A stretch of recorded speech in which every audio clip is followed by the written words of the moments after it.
안녕하세요. 이베스트 투자증권의 염승환 이사입니다. 계좌를 신규 개설한 고객님께 요약집 주식 상품권 10달러를 드리는 이벤트를 진행합니다. 영상 하단 더 보기란을 통해 많은 참여 바랍니다. 네, 안녕하세요. 이베스트 투자증권 염승환 이사입니다. 네, 반갑습니다. 자, 오늘 2023년 3월 15일 시장 함께 읽기 시작하겠습니다. 오늘은 뭐 일단 이제 증시가 좀 반등에 성공을 했는데 어쨌든 뭐 아직은 불안정한 건 사실이죠. 뭐 완벽하게 뭐 회복되는 지금 상황은 아니기 때문에 다만 너무 우려를 하실 필요는 없을 것 같고요. 어제는 사실 뭐 외국인이 하도 팔아서 그런 거예요. 현금 확보 차원에서 뭐 딱히 뭐 어떤 큰 이슈가 있었던 건 아니다. 라고 생각하시면 좋겠습니다. 자, 오늘 이제 장 끝나고 제가 또 한번 말씀을 드리겠고, 오늘 보고서들 좀 소개해 드릴게요. 오늘은 이제 보고서가 중요한 게 되게 좀 많아요. 그래서 오늘은 꼭 한번 들어보시면 좀 좋을 것 같습니다. 자, 첫 번째가 이제 로봇 얘기고, 그 다음 반도체, 그 다음에 이오테크닉스, 음식료 유통업종, 그 다음에 기계 피팅 업체 있죠. 태강, 하이로코리아, 뭐 성광맨드, CJ 제일제당, 첨보, 스튜디오 드래곤, 에코엠 드림. 이거 혹시 이름 바뀐 거 기억나세요? E&D라고 작년에 한번 공부해봤던 그 기업이죠. 오늘 보고서가 나왔고, 원준, ESL, 전자 가격 표식입니다. 여기 대표 회사가 솔로엠이라는 회사가 있죠. 그 다음에 미국, 뭐 긴축, 또 SVB가 왜 리먼과 다른지, 또 오히려 기회다라는 그런 의견까지 해서 오늘 한번 말씀드리겠습니다. 일단 로봇이 2020년대를 상정하는 이제 주식이 될 수 있는 그런 이유, 하인원 연구원님이 참 이렇게 이런 보고서를 참 잘 쓰죠. 이런 큰 트렌드에 맞게. 저번에 뭐 폐배터리 그쪽도 정말 뭐 성일하이텍을 이분이 언급을 하셨는데 정말 많이 갔어요. 그러니까 유럽 우리 기억나죠? 1월달에 유럽 원자재법이 3월에 나오니까 주목을 해야 된다. 거기에 이제 성일하이텍이나 그런 이제 폐배터리가 들어가 있었는데 정말 엄청난 상승이 나왔어요. 네. 아무튼 이제 이분이 또 주목하시는 건 로봇이다. 뭐 저도 근데 이 의견에는 거의 전적으로 공감을 하는 게 로봇주를 사라 말아라 이게 아니고 이 트렌드에 딱 맞아요. 왜냐하면 세 가지인데 탈세계화, 비용 부담, 미국의 공장 지어라, 그리고 중국을 배제해라. 그럼 어디다 줘야 돼요? 인도. 네, 이런 데로 지금 가야 되는 상황인데 어쨌든 이제 중국에서 공장을 빼야 됩니다. 네. 그래서 많은 기업들이 인도 쪽으로 좀 가려고 하는 것 같은데 어쨌든 이제 그런 새로운 공장들이 지어질 때 로봇과 같은 기술 혁신에 투자를 하게 되면 생산 효율이 높아진다. 이 내용이고요. 또 두 번째 공급망 이제 배제하는 거죠. 근데 우리가 모두가 이제 인플레하면 뭐 전기차, 친환경 뭐 이것만 좀 생각을 하지만 결국 여기서 또 가리키는 것 중에 하나가 미국 내 공급망 구축이니까 그러려면 그 생산 시설을 확충하려면 로봇이 필요하다. 자동화, 물류. 오늘 그래서 삼성 SDS가 여러분도 작년에 엠코란 기억나시죠? 엠노. 예, 엠노란 기업. 그게 이제 이 공급망 관리하는 회사죠. 그래서 작년에 사실 그렇게 뭐 좋지는 않았지만 삼성 SDS가 인수를 해버렸어요. 그래서 이제 삼성이 인수했다는 건 이 시장을 굉장히 중요하게 생각한다는 얘기예요.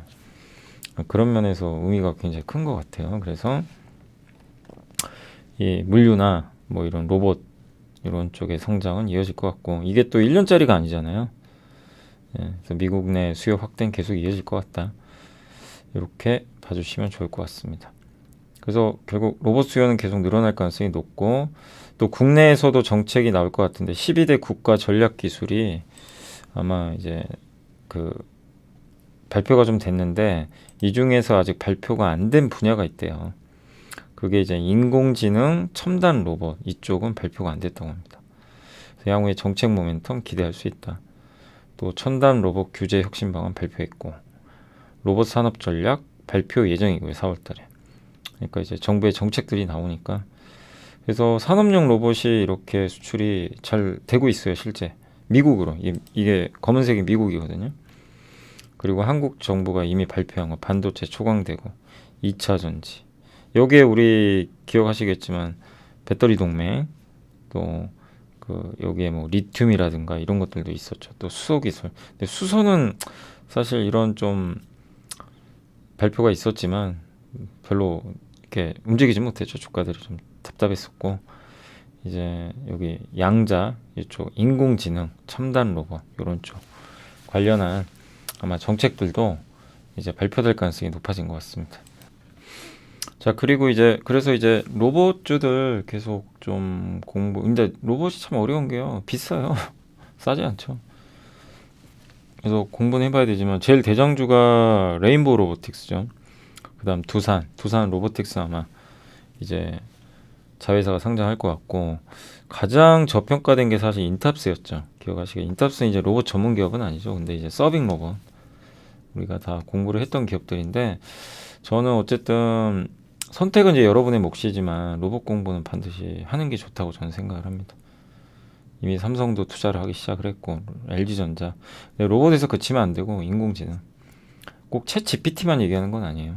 의료용 인공지능 회사들도 있고, 많이 아마 들어갈 거예요. 그래서 제가 공부할 게 정말 많아요. 이제 뭐 제가 이제 지금 함께 배우기 우리 2차 전지 하고 있지만, 사실 정말 많습니다. 예.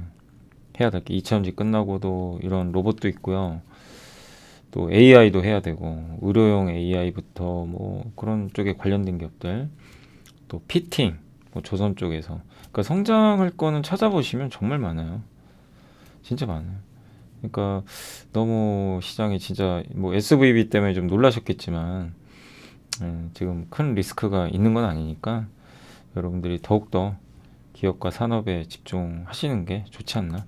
그런 기업들을 공부해 놨다가 어제 같은 날 투자하는 거예요. 어제 무섭죠. 아무것도 하기 싫고. 그죠? 예. 그럼 또 이제 막 이제 장이 무너지니까 많은 분들이 불안해하시고, 아, 주식도 괜히 투자했다, 막 이런 얘기 또 나오죠. 사지 말 걸. 예. 근데 예, 오히려 공부를 해 놓으시고 역으로 급락장에 투자하시고 오늘처럼 오르는 날은 하지 마시고, 그게 저는 가장 바람직한 매매 전략이 아닐까 생각을 합니다. 확인하고 사는 건 아닌 것 같아요. 예. 자, 그리고 겨울에 사서 돈잔치에 팔아라. 대신 요건의 요거는 뭐냐면, 이제 제가 읽어보니까 결국 수요는 늘기 어려워요. 핵심은 수요 늘기 어렵고 공급이 중요하다. 근데 삼성도 공급 줄일 수밖에 없다. 지금 상황이 안 좋습니다. 반도체가 너무 안 좋아요. 하이닉스 또한 3조 적자날 것 같아요. 1분기에. 그래서 지금 상황이 좋은 건 아니기 때문에 반도체 기업들의 실적은 뭐 정말 악소리 날 정도로 안 좋아질 수도 있어요. 근데 이제 그거 반영을 하고 있어요. 그러기 때문에 더더욱 업황 회복이 빨라질 수 있는 게, 감사는 안 할 수가 없어요. 예, 너무 재고가 많기 때문에. 삼성도 공식적으로 언급은 안 했지만 자연 감사는 들어가지 않았나 이게 보고 있고, 지금 재고가 정상 수준이 3, 4주인데 18주에서 20이죠. 너무 많죠. 예, 너무 과도할 정도. 이거를 덜어내려면 누가 사줘야 되는데 없어요, 그 수요가. 그러면 공급을 줄이는 수밖에 없다. 요 내용. 그리고 챗 GPT도 저는 사실 개인적으로 챗 GPT가 저는 그래요. 저는 개인적으로 좋게 보는데, 요 애널리스트 분은 뭐 나쁘게 본다가 아니라 게임을 바꿀 그건 아니다. 약간 그렇게 보고 계신 것 같아요. 왜냐하면 전체 시장에서 차지하는 비중이 그러니까 여기에 HBM 있죠. 그 하이닉스가 만드는 그 하이 밴드위드 메모리라고 그러죠. 그러니까 엔비디아의 그래픽 카드 옆에 딱 붙어서 보조 역할을 하는 건데, 이거는 기존 DDR5를 대체하는 게 아니고, 예, 그래픽 카드를 이제 보완하는 역할인데, 그게 그래픽 카드가 전체 시장의 10%밖에 안 되고 전체 수요의 1, 2%인데, 근데 다만 저는 이제 이걸 나쁘게 안 보는 게 가격이 엄청 비싸요. 비싸고, 그리고 인공지능이 여기서 끝날까요? 앞으로 많이 쓸 것 같고, 챗 GPT는 굉장한 혁명이라고 저는 보거든요. 예. 그리고 그래픽 카드 제품 더 늘어나겠죠. 그래서 저는 너무 저렇게까지 보수적으로 볼 필요는 없지 않나 그런 생각 드는데, 이건 이제 이분의 의견이니까 그렇게 좀 보시면 좋겠습니다. 그러니까 여러분들도 이런 보고서를 보고요, 그냥 이분이 뭐 챗 GPT가 좀 생각보다 그렇게 게임 체인저는 아니다 이렇게 생각한다고 그냥 그걸 그대로 받아들이지 마시고, 여러분 나름대로 생각을 돌려보세요. 무조건 여기에 동의할 필요는 없어요. 더 중요한 건 여러분의 생각이에요. 저의 생각은 좀 그래요. 저도 공부를 해보니까 굉장한 수요 창출이 앞으로 일어날 수도 있고, 그리고 이게 만약에 챗 GPT가 성공하잖아요. 무슨 일이 발생하냐면, 사람은 뭐 경영자들도 그래요. 심리가요. 쫓겨요. 이거 투자해야 되겠다. 예. 그러면 대규모 서버 투자가 또 들어갈 수도 있어요. 그냥 모르는 거죠. 사람 심리라는 거 언제든지 바뀌니까. 그래서 이 부분은 어쨌든 뭐 지금 당장의 게임 체인저는 아닌 것 같습니다. 그렇지만 저는 내년도에는 상당히 좀 의미 있지 않을까 이렇게 저는 보고 있습니다. 근데 이건 그냥 배제하자고요. 지금 뭐 저거를 넣어서 저거 있으니까 좀 좋아집니다. 이렇게까지 볼 필요는 없고요. 근데 중장기적으로는 굉장히 좀 의미 있다 보고 있고, 그리고 재고가 좀 많기 때문에 아무튼 감산해야 된다. 근데 올해 하반기에 이분 의견은 올라간다. 지금 대부분 올해 하반기도 못 올라갈 거라고 의견들이 좀 나오는데 어쨌든 올라간다. 왜? 내년엔 좋아지니까 그럼 미리 재고를 확충하려고 할 거예요. 고객사들이. 그래서 공급을 조절하고, 올해 공급 조절하면 내년도 생산도 늘리기가 좀 어렵거든요. 그럼 디램은 구조적으로 공급이 부족해지고, 근데 수요는 늘 거란 말이에요. 내년에. 그래서 주가 오른다. 장비 업종도 같이 간다. 그래서 공급이 가장 중요하다. 그리고 재고가 2분기에 가장 높을 것 같아요. 보통 재고 가장 높은 분기 앞뒤로 해서 주가 저점이 나와요. 그러니까 지금 사란 얘기예요. 이분 의견은 그래서 이런 논리들 때문에 적극적으로 좀 투자해야 된다. 선택은 뭐 여러분이 하셔야 되고, 하이닉스 유상자 가능성은 좀 낮아졌다 이렇게 보고 있고, 대신에 뭐 삼성전자나 뭐 이런 메모리도 좋지만 장비주도 보자. 그래서 탑픽은 삼성전자, 이오테크닉스로 잡았고, 여기에 뭐 이오테크닉스 말고도 HP, SP 우리 다 공부했던 기업들 기억나세요? 예, 반도체 이거 우리 다 공부했던 그 내용 그대로 들어가 있어요. 그다음 파크 시스템즈 기억나시죠? 예, 그런 기업들에 대한 내용도 있습니다. 아무튼 설비 줄이면 주가 올라갔고요. 그 다음에 요거는 대만의 디램 익스체인지가 예상한 건데 올해 반도체 가격 상승 없대요. 근데 위민복 연구원님은 아니다, 올라간다. 누구와 맞을지도 한번 지켜보시고, 연간 서버 대수 출하량은 그렇게 크진 않을 것 같고, 그래픽 카드가 요거 5.2니까 얼마 안 된다 이렇게 이제 보고 계신 것 같고, 재고가 높을 때요, 피크 칠 때 여기 회색 있죠. 여기 회색 있죠. 요거 여기가 이제 피크 칠 때 주가가 올랐어요. 실제 지금도 피크. 근데 지금 피크를, 근데 피크인지 아닌지 지나봐야 알죠. 지금 몰라요. 여기까지 왔는데 여기 2분기가 피크면 지금 이제 돌린다는 얘기입니다. 네, 그걸 좀 보고 있는 것 같아요. 요것도 마찬가지. 재고 주수, 예, 주가 돌리죠. 이렇게 피크 칠 때마다. 그 의견이니까 좀 참고하시고, 이오테크닉스 목표주가 11만원. 우리 다 공부해서 어렵지 않습니다. 레이저 어닐링 열 처리 장비, 웨이퍼를 이제 국소 마취하는 거랑 똑같이 그냥 필요한 곳을 탁 레이저로 쏴줘서 치료해 주는 거죠. 레이저 전문 업체입니다. 예. 그래서 그러니까 이 실리콘은 전기가 안 통하니까 거기에 이온 주입을 해야 되거든요. 우리 다 배웠지만 그렇게 되면 이제 거기에 약간의 좀 오류라든가 결함이 생길 수 있거든요. 그런 것들을 이제 치유해 주는 거죠. 그래서 웨이퍼 훼손 없이 정교하게. 또 레이저를 활용해서 후공정, 그루빙, 다이싱, 드릴링, 이거 혹시 기억나세요? 그루빙? 예. 그루빙은 뭐냐면 홈 파는 거. 그러니까 어딜 잘라야 돼요. 이 원판 이렇게 있잖아요. 이 웨이퍼를 이렇게 잘라야 되잖아요. 뭐 이걸 이렇게 자른다고 제가 쳐볼게요. 여기를. 그럼 여기다가 자르기 전에 자르는 게 다이싱이에요. 이걸 다이아몬드로 자르느냐 레이저냐. 근데 이 회사는 이제 레이저로 자르면 얇은 웨이퍼를 할 수 있어요. 다이아몬드로 하면 저 웨이퍼가 얇아지면 깨져요. 웨이퍼가. 근데 얇게 만들어야 돼요. 왜냐면은 높이가 작아야 되니까. 요새 이제 디램이나 이런 거를 높게 쌓잖아요. 그러려면 저게 작아야 됩니다. 웨이퍼가 얇아야 돼요. 그래서 레이저를 많이 쓸 거고, 그럴 때 그루빙은 뭐냐면은 저 레이저를 이제로 여기 자를 때 여기 홈을 파줘요. 길을 만들어 주는 거죠. 이렇게 홈을 딱 파가지고 잘 절단할 수 있게. 드릴링은 PCB 구멍 뚫어 주는 거죠. 그래서 반도체 연결하는 거.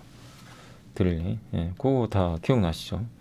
그리고 이런 장비들을 일본의 디스코사가 많이 독점하고 있는데, 이오테크닉스가 국산화를 했고, 올해 레이저 그루빙, 내년에 스텔스는 이제 밑에서 웨이퍼 밑에서 여기 뚫어가지고 바로 통과시키는 거거든요.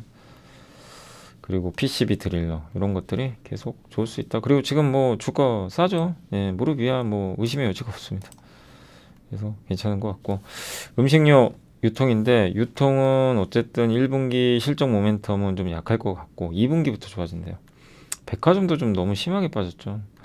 면세점 어차피 2분기에 좋아질 거고 예, 할인점은 좀 그 비식품 수요 부진하지만 그래도 2분기는 좋을 것 같고 편의점이 올해 1분기는 안 좋은 게요. 작년 2, 3월에 저도 그때 한번 코로나 걸린 적이 있거든요. 진단 키트가 난리가 났죠. 당시에 뭐 확진자가 뭐 50만 명 이랬으니까. 진단 키트 판매 역기저 때문에 그때 너무 많이 팔리니까 자가 진단 키트. 그래서 올해는 이제 이 부분이 주니까요. 좀 그렇지만 2분기부터는 그런 건 없다. 면세점은 2분기 당연히 좋아지겠죠. 중국 리오프닝. 편의점은 여전히 뭐 즉석식품. 백화점도 보유세 부담이 완화된대요. 부동산 경기 둔화 때문에 공시가격 낮추면 판관비가 절감되고 세금이 주는 거죠.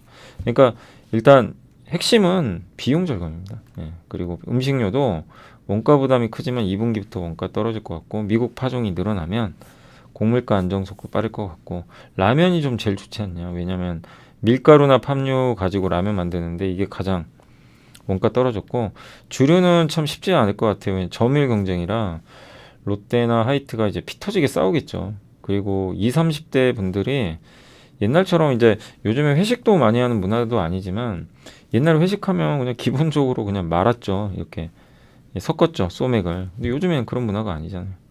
그러니까 이제 하이트젤로 주가 안 가는 거 여러분들도 항상 우리가 좀 생각해야 될 건 뭐냐면요. 이 트렌드가 어떻게 바뀌는지 꼭 그걸 고민을 해보세요. 저도 하이트진로를 예전에 이제 옛날엔 좀 긍정적으로 봤다가 한 21년도부터는 조금 저도 보수적으로 봤던 이유가 있어요. 왜냐면 그때 리오프닝으로 한번 올라가긴 했지만 작년 초인가요? 예, 아무튼 그때부터 좀 보수적으로 봤던 게 아니 좀 조사를 해보니까 20, 30대 MZ 분들이요. 우리 뭐 이런 그 테라라든가 참이슬을 뭐 안 드시는 건 아니에요. 그렇게 우선순위로 선호하는 편이 아닌 것 같았어요. 왜냐면 편의점만 가도요. 와인 있죠. 위스키 있죠. 거기다가 비싼 소주 있죠. 일품 소주라든가 뭐 많아요. 예, 그리고 수제 맥주가 얼마나 많습니다. 수제 맥주를 4캔에 요새 11,000원에 파나요? 너무나 다행이에요. 그러니까 굳이 가서 내가 테라를 먹어야 될 이유가 별로 없어져 버린 거예요. 사실 저도 그래요. 저도 이제 주말에 토요일 날 저녁 같은 경우는 이제 맥주 한 캔 사서 먹거든요. 먹는데 저도 옛날에는 뭐 테라도 마시고 예, 그다음에 이제 거기 유럽 체코 예, 필스너 우르켈인가 그거 아시죠? 예, 그거 저 굉장히 좋아했거든요. 그래서 그런 거 좀 마셨는데 요새 이제 편의점에 가면은 너무 많아요. 수제 맥주가. 그러니까 저도 이제 그거 골라 먹는 재미가 있어서 예, 그러니까 자연스럽게 이제 그런 예전 제품에 손이 안 가더라고요. 저도 그런데 그러니까 이제 이게 위기죠, 사실. 기존의 기성 업체들한테 상당한 위협이에요. 이게 문화가 바뀌어버렸기 때문에. 그래서 이제 그걸 탈피하려면 새로운 신제품 거기에 맞는 이거는 뭐 기업이 노력을 해야 될 문제인 것 같습니다. 그래서 꼭 숫자나 그런 것만 보시면 안 되고 이 회사가 하고 있는 비즈니스 모델이 지금 트렌드에 맞는지를 계속 고민을 해봐야 돼요. 예, 그게 진짜 주식에서 중요합니다. 그걸 좀 염두에 두시면 좋겠고 그리고 아미노산 예, 사료 첨가제인데 여전히 좀 안 좋다. 유통은 그래서 투자 전략은 면세점 좋고요. GS 리테일은 이제 올해 비용 줄죠. 디지털 사업. 음식료는 중국 그 다음에 오리온 좋고 농심. 근데 다만 이 둘 다 저는 조금 지금은 쫓아가지 마세요. 많이 올랐어요. 둘은 여기는 오른 건 없는데 이쪽은 안 올랐죠. 근데 음식료 두 개는 좀 올랐기 때문에 지금 뭐 좋다고 해도 좀 관망하는 게 맞지 않나 싶습니다. 자, 그리고 기계 업종 이건 부산 탐방 갔다 온 자료인데 아쉽게도 요새 좀 메리츠에서는 이게 다 이 뭐죠? 원본을 다 공개를 안 하시더라고요. 요약본만. 그래서 뭐 어쩔 수 없습니다. 요약본만 보고 메리츠 고객분들만 아마 보실 수 있는 것 같아요. 네. 그래서 한번 메리츠 고객분들은 한번 뭐 홈페이지 같은 데 가셔서 한번 보시고 예, 요약본만 제가 요약을 한 거예요. 근데 요약본만 봐도 뭐 그게 내용 괜찮습니다. 먼저 첫 번째 이제 탐방 자료인데 피팅 업체고 이제 관이 음새 신규 수주액 어쨌든 3,194억으로 아마 높게 나올 것 같아요. 연간 수주액이 옛날에 잘 나갈 때 3천억 이상 나온 적이 있었거든요. 그때 PBR이 1.1배니까. 그래서 올해 저 정도면 뭐 주가 더 올라갈 여지가 있고 삼성, 뭐 롯데, 현대 이런 데서 이런 수주들을 계속 많이 좀 따내고 있는 것도 긍정적인 것 같습니다. 그리고 22년도에 이제 발주 시작된 카타르 뭐 이런 프로젝트들도 지금 규모가요, 뭐 500억 달러면 우리나라는 60조입니다. 60조. 사우디, 예, 자프라 프로젝트 이런 것도 있고, 아이고, 이게 사우디 자프라, 아랍에미리트 에드녹인가요? 이런 것들이 1,000억 달러 정도 된다고 합니다. 그래서 피팅 사업 성장 지속될 것 같고, 다만 좀 주가가 좀 오른 편이긴 하니까 PBR 밴드 기준으로 0.8배를 상회해서 억개 이상은 맞아요. 근데 과거에 워낙 저밸류 받아가지고 밸류를 지금 엄청 비싸다라고 보기는 어렵고요. 올해 ROE가 7.75%니까 제가 계산해보니까 15,500원 이하면은 저평가 맞고요. 14,000원 이하면 가장 좋지 않나. 근데 모르죠. 뭐 올지 안 올지는. 그리고 성광밴드는 미국발 수주에 대한 의존도가 높기 때문에 미국 비중이 좀 높아요. 그래서 요즘에 좀 주가 좀 부진한데, 그래도 국내에서 태강하고 국내 건설사가 발주하잖아요. 수주 따내죠. 프로젝트를. 그러면 두 회사가 같이 나눠가져요. 그런 경우가 좀 많이 있고, 근데 다만 이제 이 태광과 다른 점은 성광밴드는 미국 비중이 좀 높다. LNG하고. 근데 이제 알래스카 부지 임대 경매가 시작됐는데, 여기서 최대 3개 필지에 대한 부지 임대 경매가 있으니까 이게 되면 이제 해양 프로젝트가 이어지니까 성광밴드한테 유리하고요. 또 미국 대표 LNG 공급업체 2030년까지 이런 LNG 터미널을 만들겠다. LNG 터미널 하면 어쨌든 이 성광밴드가 수혜를 좀 많이 받아요. 뭐 세아제강이나 세아제강 지주도. 그리고 유럽의 이제 천연가스 처리량 기준으로 784억 CBM에 해당하는 수입 인프라가 추가가 좀 필요할 것 같은데, 어쨌든 그러려면 터미널이 필요합니다. 유럽도 터미널이 좀 필요한 거니까 참고하시고, FSRU는 이제 그 LNG 선을 개조해 가지고 배에서 LNG는 액체거든요. 이걸 기화 천연가스로 바꿔주는 거죠. 그게 좀 필요하다. 예. 그래서 겨울은 또 온다. LNG 인프라 부족한다. LNG 인프라 깔아야 되니까 피팅 수요 늘어난다. 그런 구조고, ROE가 6.8% 정도 예상을 하고 있어서 12,000원 이하가 좀 싸다. 허리 이하는 11,000원 이하인 것 같아요. 그래서 뭐 이런 레벨들 한번 생각하시고, 이 세 개 중에서는 하이로코리아가, 아니 그 다른 건 아니고요. 이제 밸류 면에서는 가장 매력은 있어요. 셋 중에는 가장 주식으로는 가장 좋아요. 왜냐면 주식은 가장 저밸류가 좋은 주식이거든요. 기업 내용 면에서는 지금 현재는 아마 태광이 좀 제일 매력적인 것 같아요. 기업 내용 면에서. 근데 그 주식 면에서는 하이록이 좀 가장 좋은 주식이다. 왜냐면 가장 저밸류거든요. 용접 높이 때 소형 피팅 있어요. 그러니까 저기 태광하고 하이록 거는 굉장히 큰 거 있죠. 근데 얘는 좀 작은 거. 그래서 반도체에도 들어가요. 근데 저는 이제 약간 박수를 쳐주고 싶은 게 2월 15일 날 자사주가 그랬어요. 예, 약간 우리 작년에 우리 공부할 때 한미반도체 기억나세요? 제가 한미반도체를 칭찬했던 게 내용도 좋지만 그때 왜 칭찬해드렸죠? 자사주 매입 소각을 열심히 했잖아요. 박수 쳐줘야죠. 예, 주가도 많이 갔고, 아니 그런 대접을 받아야 돼요. 그런 기업들이 대접을 받아야 다른 기업들도 다 따라하거든요. 근데 하이로코리아도 5.56% 소각하겠다. 예, 이거 박수 쳐줘야 됩니다. 그리고 배당금도 올려야 된다. 그러니까 다른 건 떠나서 그냥 이 주주 환원 요것만 봤을 땐 박수를 좀 쳐야 된다. 그리고 34,000원 이하가 좀 저평가라. 지금 주가가 22,000원대잖아요. ROE가 9.42니까 적정 주가 34,000원 정도 나오거든요. 그냥 ROE만 계산하면.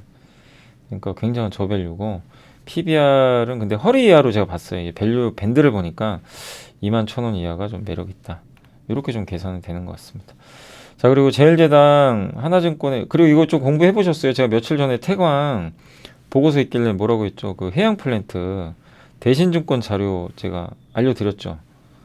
한번 꼭 진짜 공부해 보세요. 이 피팅주 투자하시는 분들은 그 자료를 제가 이틀 전에 한번 알려드렸잖아요. 태광 설명하면서. 꼭 그게 공부입니다, 진짜. 그리고 제일제당은 쌉니다. 좋은 주식이 됐어요. 이제 완전히 좋은 주식이 됐고, 다만 좋은 기업은 아니에요. 왜? 지금 매력이 좀 떨어지고 있는 게, 그러니까 좋은 기업이 아니라는 건 이제 약간 지금 실적이나 이런 게 좀 미스가 나는 거죠. 주가는 싸진 건 맞는데 여전히 점유율도 높고, 다만 이제 뭐가 문제냐? 바이오 사업부가 그 바이오가 이제 사료 첨가제 있죠. 라이신, 메치오닌 이런 거 하는 건데 이게 중국 회사들이 점유율이 좀 올라가나 봐요. 경쟁이 좀 치열하다고 하는 것 같아요. 그래서 거기서 점유율 경쟁에서 이겨야 됩니다. 그래서 그게 바이오 사업부 이 첨가제 사업이 사료 첨가제가 얼마나 좀 빨리 좋아지는지가 좀 승부처가 아닌가 생각합니다. 그래서 지금은 별로 잃을 건 없고요. 다 반영했잖아요. 그리고 실적도 이미 선반영했고 곡물가는 안정화 될 거고 결국 늦어도 올해 하반기에 안정화 되니까 좋을 것 같고 이 가공식품 국내 1위니까 이건 걱정할 필요가 없는데 바이오입니다. 바이오. 요 회색이 올해 수치거든요. 올해 예상. 이게 줄죠. 이게 이제 돼지를 이제 우리가 사육할 때 사료 주잖아요. 고기 들어간 첨가제 같은 거. 저게 이제 어느 정도 회복이 되느냐가 관건인 것 같아요. 그래서 밸류는 쌉니다. 뭐 이건 뭐 그냥 명확 관하고요. 그래서 장기적인 플랜 가지고 뭐 기회를 노려보신 건 좋은데 주가의 본격 상승은 저 라이신 바이오 사업부가 회복되는지. 그래서 이거는 이제 체크를 해봐야 돼요. 계속 뭐 애널리스트 보고서도 나올 거고 실적 발표할 때마다 좀 체크가 필요할 것 같습니다. 첨보는 지금 요새 주가 안 좋은 게 실적이 올해 안 좋대요. 그래서 리튬염 첨가제 가격 하락을 좀 반영을 했다. 매출 추정치 낮췄고 중국의 탄산리튬 가격이 떨어지면서 전해액과 전해액의 원재료 가격도 빠르게 떨어졌고 그리고 중국 고객사 수요도 일단락됐다. 그래서 일단은 영업이익도 더 하향 조정을 해버렸고 그렇지만 이제 올해 하반기에 새만금 신공장에서 F 전해질 기억나세요? 우리 배웠던 거 F? 네. F 전해질이 제가 가장 중요하다고 저도 강조를 해드렸죠. 그러니까 첨보가 전해질 마에스트로입니다. 마에스트로. 지휘자죠. 웬만한 전해질 다 합니다. 세계적인 기업이에요.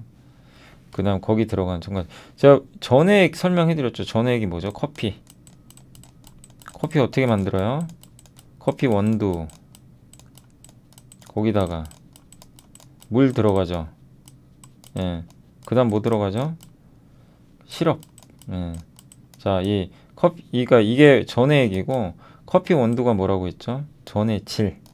거기에 넣는 전해질. 그 다음 물은 이제 용융염. 그러니까 뭐 액체라고 보시면 되겠고 시럽이 첨가제입니다. 첨가제. 요게 시럽이에요. F 전해질이 커피 원두예요. 그래서 이게 제일 중요해요. 이 전해질을 잘 써야지 커피 맛이 결정이 됩니다. 요게 가장 부가가치가 떨어져요. 요거랑 첨가제가 중요합니다. 그걸 다 해요, 이 회사는. F 전해질이 중요한데 이게 아마 테슬라에 들어간다라는 얘기도 있는 것 같더라고요. 차세대 전기차요. 그래서 어쨌든 증산도 하고 있고 근데 요즘에 뭐 약간 실적이나 이런 거에 대해서 좀 안 좋게 보는 부분이 나와서 주가 급락을 했지만 장기적으로는 매력 있다. 그렇지만 비쌉니다. 좋은 기업인데 나쁜 주식이에요. 아시죠? 2차 전지 다 똑같아요. 좋은 기업들인데 주식은 나빠요. 왜? 너무 비싸요. PER이 50배나 됩니다.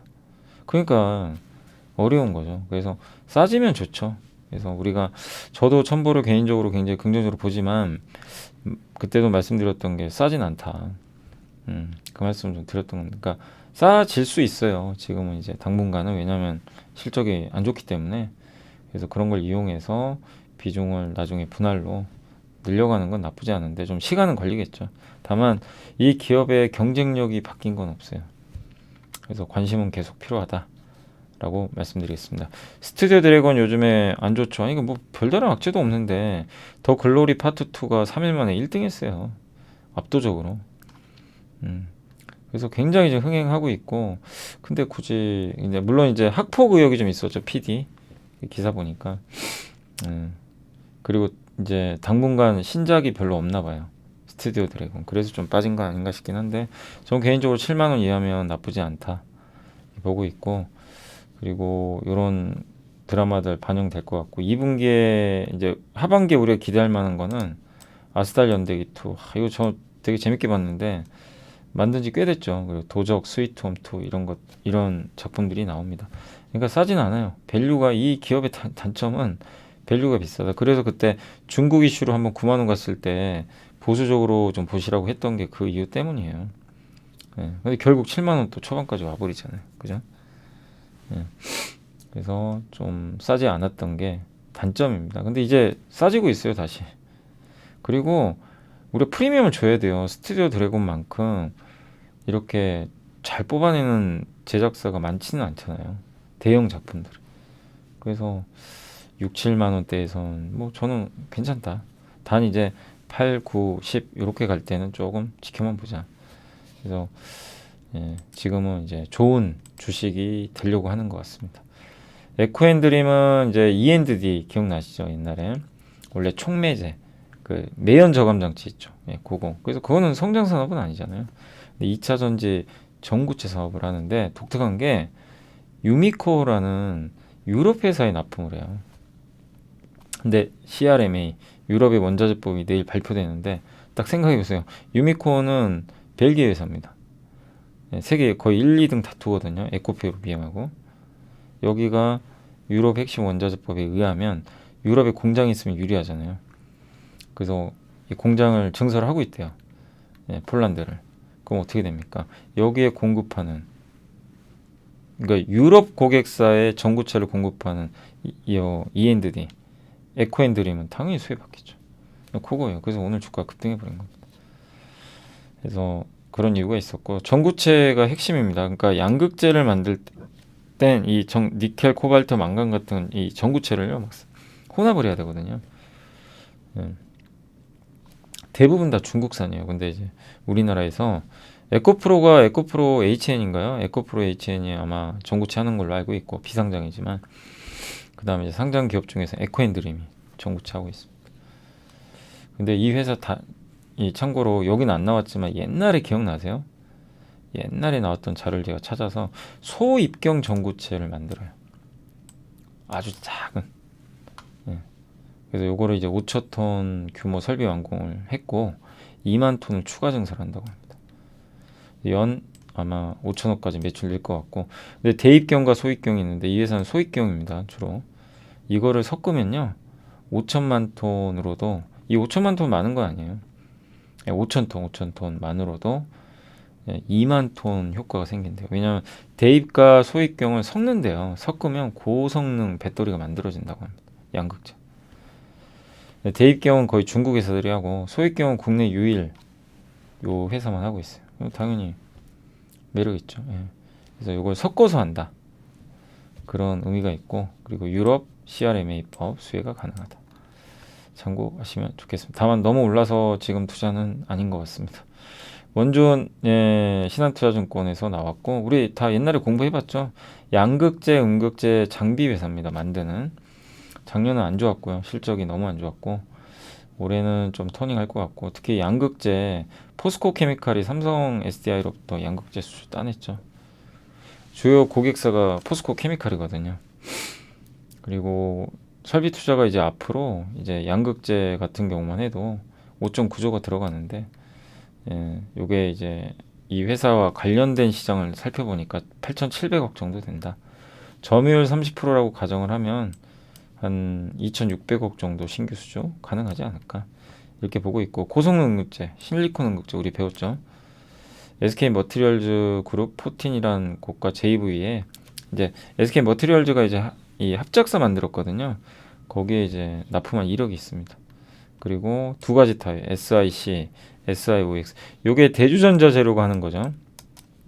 그리고 SIC가 SKC나 많은 업체들이 대부분 이쪽을 많이들 해요. 여기가 지금 먼저 상용을 했고 둘 다 대응 가능하다고 합니다. 그래서 앞으로 괜찮아지지 않을까. 요게 이제 이런 장비라고 보시면 되겠고 그동안 수주 받은 겁니다. 이렇게 수주를 많이 받아놨고 요게 이제 양극재 장비 요게 음극재까지 같이 할 수 있는 그런 장비라고 보시면 되겠습니다. 자 그리고 ESL이 전자가격 표시라는 거 많이들 알고 계실 텐데 여기 뭐 이마트 같은 데 가면 디지털로 표시돼 있잖아요. 그거 그러니까 사람이 일일이 손으로 안 적고 이제 디지털로 하는 거죠. 그래서 옛날에 90년대에 그 유럽에서 인건비 전략하려고 도입을 했고 실제 유럽이 제일 커요 시장이. 북미가 성장률은 높고 유럽은 교체 수요입니다. 잠재 시장 규모는 100억 개 정도. 현재 7억 개 정도만 침투를 했대요. 그러니까 아직도 침투할 대상이 너무 많죠. 그리고 세계 1위가 이마코테크라고 하는데, 아무튼 이 회사가 리테일 테크, 그러니까 이 유통업체들이요, 굉장히 이런 사업에 적극적이다. 맥킨지도 이걸 도입을 하면 그 어떻게 보면 이제 마진이 2배나 증가할 수 있다. 이렇게 보고 있고, 저걸 통해서 이제 가격 표시도 하지만 뭐 매장 자동화라든가 재고 관리까지도 가능하다고 합니다. 그리고 이걸 일일이 옛날에는 수작업을 많이 했잖아요. 좀 다시 수작업으로 이걸 많이 했는데, 이제는 수작업이 아니라 저 디지털로 하니까 인건비가 줄어요. 그리고 대형마트 한 곳당 이게 10만 개 들어가면 금액이 70만 달러고, 월마트 기준으로 이게 투자 금액이 모든 데 다 들어간다고 쳐보면요, 우리나라 돈은 3조 원 정도 들어간다고 합니다. 근데 이제 인건비만 절감해도 3년 내 투자비 회수 가능하다. 그리고 영국의 테스코죠. 이게 2012년 솔루엠의 주요 고객사예요, 여기가. 예. 그래서 테스코는 12년도에 도입을 했고요. 피지털이라고 아날로그 자산을 투자하는 걸 축소하고 디지털로 활용하는 거, 오프라인에서 그걸 피지털을 하는데, 이게 좀 확산되고 있고, 시장은 아무튼 이마코테크, 솔루엠, 프라이서가 3사가 90%인데, 여기서 극적인 게 뭐냐면 원래 솔루엠이 3위 하다가요 2위로 올라섰어요. 프라이서가 밀려요. 그래서 굉장히 이거는 의미가 있습니다. 배터리 수명 길죠. 통신 속도 빠르고 원가도 절감해요. 자체적으로 내재화해서 컬러나 대형 사이즈도 많고, 그래서 본격적으로 성장하고 있고요. 유럽에서 프라이서 이겼고, 북미는 뭐 상대가 안 됩니다. 압도적이고, 수주 잔고는 세계 1위예요. 솔루엠이 오히려 1등을 이겼습니다. 수주 잔고는. 그리고 이마고테크가 저도 이제 몰랐는데 이번에 보다 보니까요, 프랑스에서 설립됐는데 그거 중요한 건 아니고 중국의 BOE가 최대 주주예요. 저 깜짝 놀랐어요. 그 LG 디스플레이를 거의 망하게 만든, 제가 개인적으로 굉장히 싫어하는 기업입니다. 너무 막 그냥 화나요. 보조금 막 받아가면서. 예. 우리나라 기업 거의 고사 직전까지 몰아넣었잖아요. 그래서 굉장히 좀 기분이 안 좋은데, 이 회사가 최대 주주랍니다. 그런데 고객사가 웰마트나 미국 기업들이 있어요. 그러면 웰마트 미국 입장에서 이걸 좋아할까요? 아니, 이건 그냥 저희 뇌피셜이에요. 그런다는 게 아니라 뭐 굳이 뭐 저런 디지털 가격 표시비까지 미국이 뭐 견제를 하겠냐. 그러나 자라보고 놀란 것은 소뚜껑 보고 놀란다고, 모든 걸 다 중국 배제하는데, 이마고테크가 월마트에 디지털 가격 표식을 납품을 하는데 중국 BOE가 최대 주주다. 예. 미국 입장에선 뭐 별로 썩 탐탁지 않겠죠. 그래서 이런 부분은 한번 고민을 해보시고, 솔루엠은 삼성전기에서 분사해서 만든 기업이고요.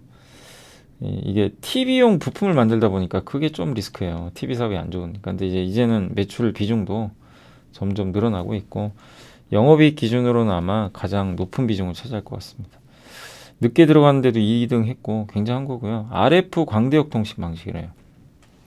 그러니까 경쟁사는 IR 방식으로 리모컨처럼, 이게 장애물이 있으면 작동을 안 한대요. 날씨가 안 좋고. 근데 RF는 광대역이라 동시다발적으로 데이터를 받아서 훨씬 좋은 거죠. 또 자체 생산. 네. 그래서 매출액 이렇게 정말 어마어마합니다. 올해가 83% 나올 것 같아요. 점유율도 지금 급격히 늘고 있고, 예. 그리고 여전히 침투율이 낮아요. 전 세계적으로 100억 개를 예상한대요. 앞으로 100억 개 중에 7억 개만 설치가 됐대요. 그럼 성장률도 높은 거죠. 그리고 이마고테크는 세계 1위고 퍼가 무려 39배나 되고, 솔루엠은 어쨌든 PER이 15배인가 6배밖에 안 됩니다.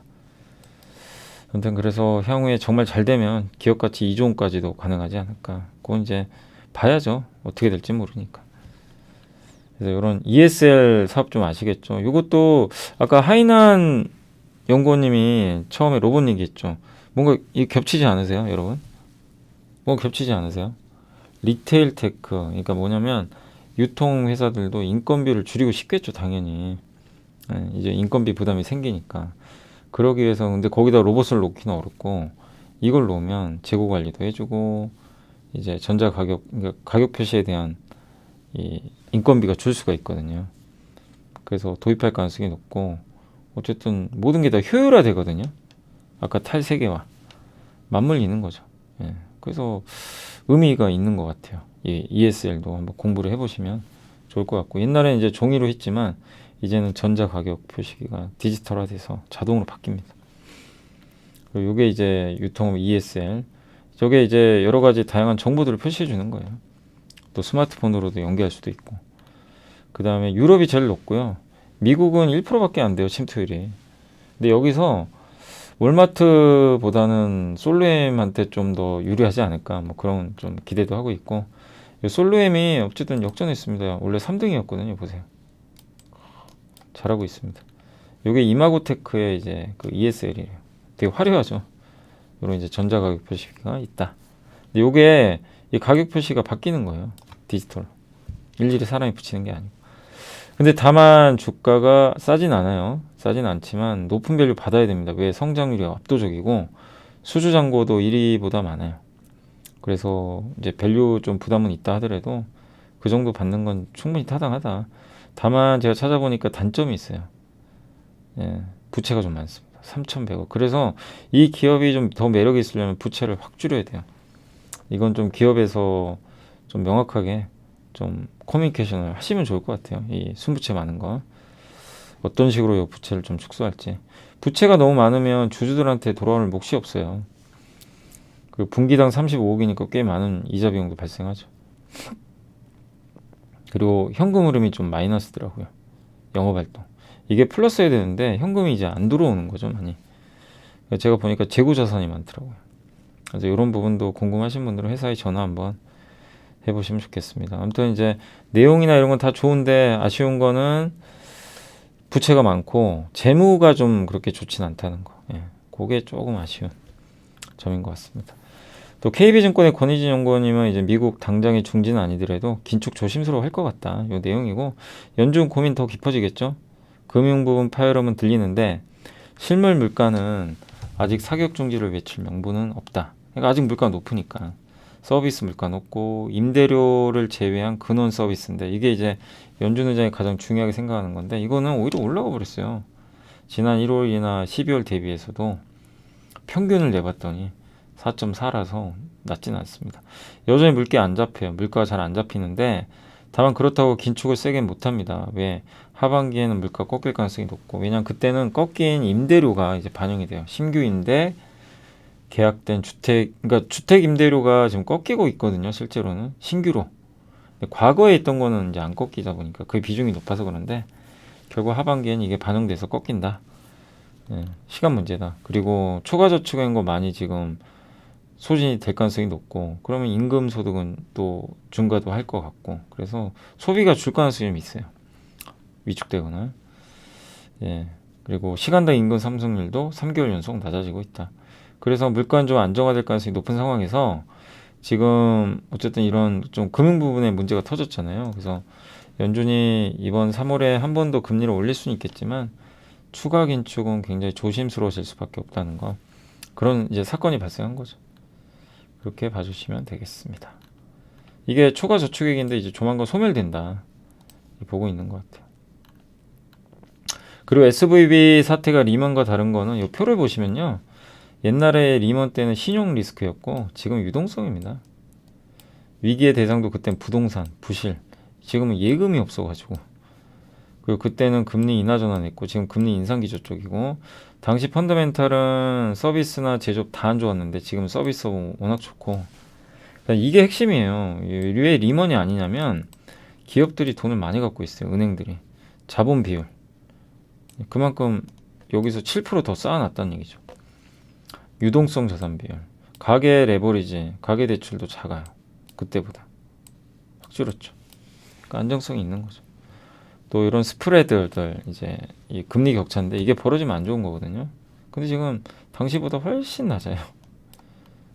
그리고 이제 비상 재원도 좀 있고, 그래서 너무 우려할 필요는 없다. 리먼 사태가 날 가능성이 현재로서는 높지 않다.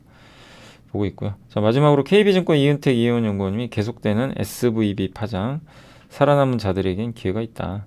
그러니까 당국의 긴급 조치에도 이게 여파가 지속되는데 이게 인간 행태에 관한 문제라고 합니다. 그러니까 여러분들도 한번 생각해 보세요.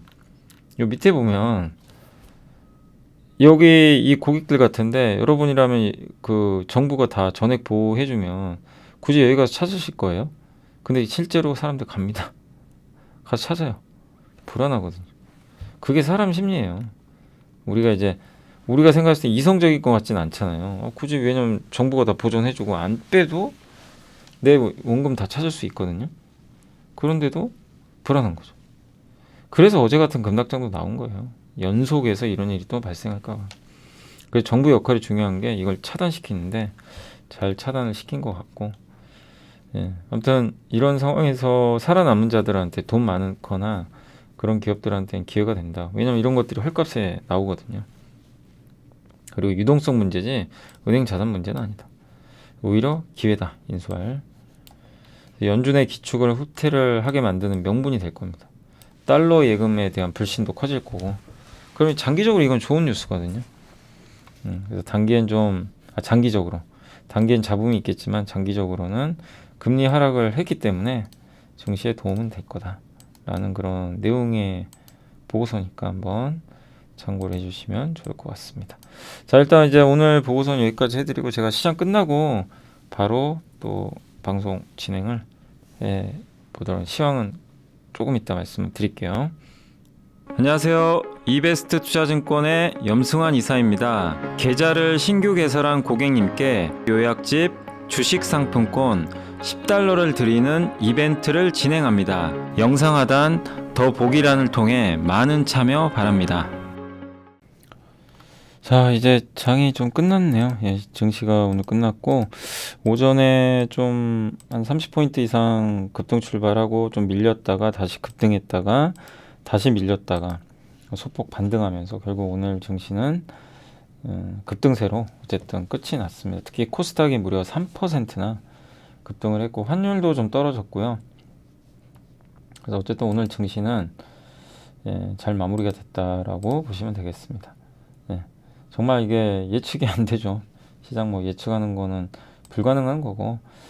어쨌든 어제 그 엄청난 폭락장 뒤에 오늘은 뭐 완전 회복은 아니지만 일부 회복되는 그런 시그널이 나온 것 같습니다. 근데 코스닥이 확실히 어제 또 워낙 많이 빠졌기 때문에 오늘 더 이 상승폭이 더 컸다. 다만 좀 아쉬운 거는 외국인들이 여전히 조금 더 줄이는 것 같아요. 아직까지는 비중을 좀 줄이는 그 모습이고 오후에 줄여버리더라고요. 그래서 증시가 조금 그 당시에 약간 좀 흔들렸고 외국인들은 일단 당분간 좀 파는 쪽이죠. 보시면 좀 매도가 꾸준하게 좀 나오고 있다라고 보시면 좋을 것 같습니다. 그러니까 당분간은 외국인들 입장은 그동안 좀 주식도 많이 샀는데 일단 리스크 관리를 좀 하는 그런 모습으로 일단 선회가 됐다라고 보시면 또 좋을 것 같습니다. 오늘 일단 자동차를 외국인들이 굉장히 많이 샀고요. 아마 기아차에 집중 베팅을 한 것 같아요. 기관도 오늘 많이 샀고 반면에 오늘 오전에 사더니 전기전자 오후에 팔아버렸어요. 하이닉스를 좀 많이 판 게 아닌가. 오늘 하이닉스가 뚜렷한 뭐 악재가 나온 건 없습니다. 근데 정리해버리더라고요, 외국인들이. 그래서 그 여파로 좀 많이 빠졌고 금융주가 오늘 외국인들이 많이 팔았지만 기관의 방어로 선전을 좀 했던 것 같습니다. 오늘 일단 가장 좋았던 섹터는 이쪽 전선이나 제습기 뭐 주요 섹터 중에 이제 전선주 오늘 LS가 불을 뿜었고요. 뭐 굉장히 주가도 저렴하죠. 저평가돼 있고 그리고 2차 전지 소재는 오늘도 내일 이제 CRMA 원자재법 발표 앞두고 오늘도 달렸습니다. 그래서 오늘 정말 뜨겁게 2차 전지 소재 주들 다 괜찮았던 것 같습니다.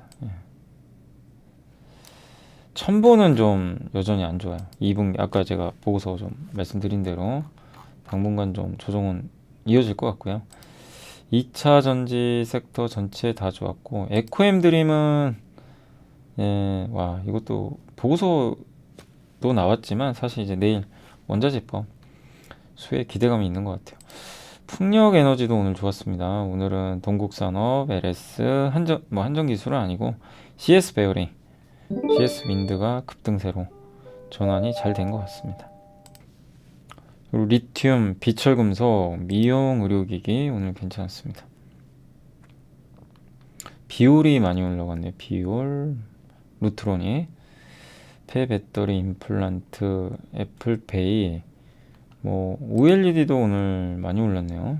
일부 기업들이 좀 급등해서 그런 것 같고요. 그다음에 시스템 반도체, 삼성이 시스템 반도체 좀 용인 쪽에 뭐 이렇게 공장 건설하고 투자한다는 얘기가 있었던 것 같아요. 그러다 보니까 관련 기업들의 주가가 오늘 굉장히 좀 많이 올라갔던 것 같습니다. 그리고 태양광도 오늘 괜찮았고요. 전기차 오늘, 그리고 무엇보다 자동차 좋았죠. 예, 자동차가 정말 돋보였습니다. 그래서 오늘 자동차 부품주가 뭐 기아 뭐 이렇게 급등하니까 조선주 오늘 좋았고요. 그동안 많이 빠졌다가 다시 리바운딩 나왔고, 철강주 괜찮았고요. 반도체 장비도 오늘은 좀 HPSP가 좀 좋은 흐름을 좀 보여줬던 것 같습니다. 이오테크닉스 좀 올라갔고요. 그리고 ESS 관련 기업 오늘 좀 많이 올랐네요. LS일렉트릭, LG전자도 ESS 하죠, 사업을. 어제 그 이렌텍 있잖아요. 그 공시한 거. 그게 아마 LG전자 쪽인 것 같더라고요. 국내에 공장 짓잖아요. 뭐 기사는 나중에 한번 확인해 보시고요. 그리고 폐기물, 뭐 양자암호, 창투사 다 좋았습니다. 다만 이제 오늘 SK 이노베이션은 왜 급락하는지는 모르겠네요. 아무튼 급락해서 2.8%.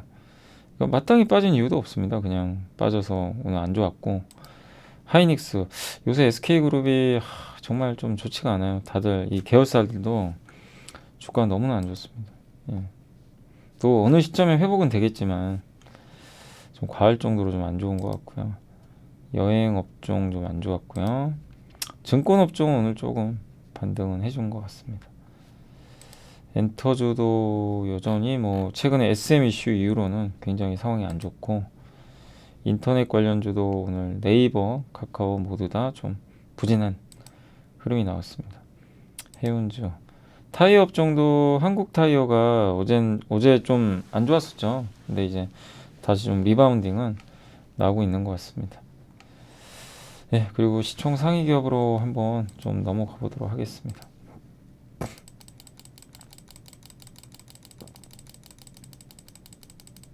확실히 오늘도 이게 증명된 건 뭐냐면요, 미국 비중이 높은 기업들이 미국 리쇼링 하거나 탈세계화 이런 수혜주들 좋았고, 중국 비중이 높은 기업들은 게 별로 안 좋은 것 같아요, 흐름들이.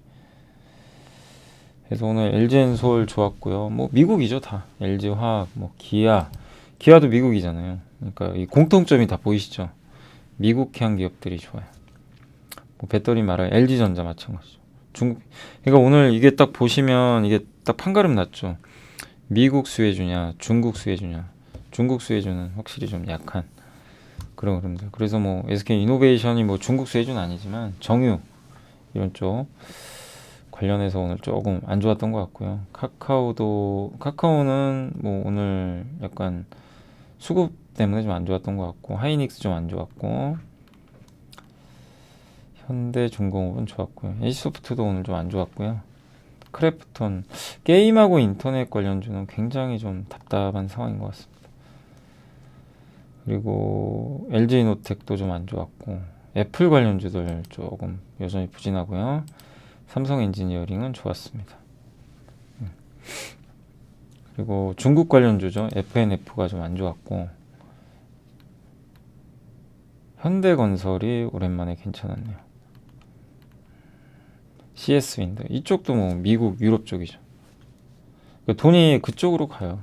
그런 거 그쪽에 관련된 기업들의 주가만 좀 좋은 것 같습니다. 그리고 원전주의 한전기소 오랜만에 또 괜찮았고요. 현대로템, 대우조선, LS, OCI가 모처럼 괜찮았고요. 성일아이텍. 그러니까 돈이 몰리는 곳만 몰리고 아닌 곳은 돈이 빠져나가고, 그러니까 굉장히 양극화가 너무 심한 것 같아요. 너무 좌절하실 필요는 없습니다. 영원한 하락은 없어요. 어느 순간에 분위기 바뀌면 또 순식간에 바뀌는 게 시장이에요. 로봇 대표죠. 레인보우 로보틱스가 시총이 1.6조입니다. 그래서 오늘은 좀 괜찮았던 것 같고, 메디톡스가 11% 정도 올랐고, 오늘 덴티움도 좋았고요.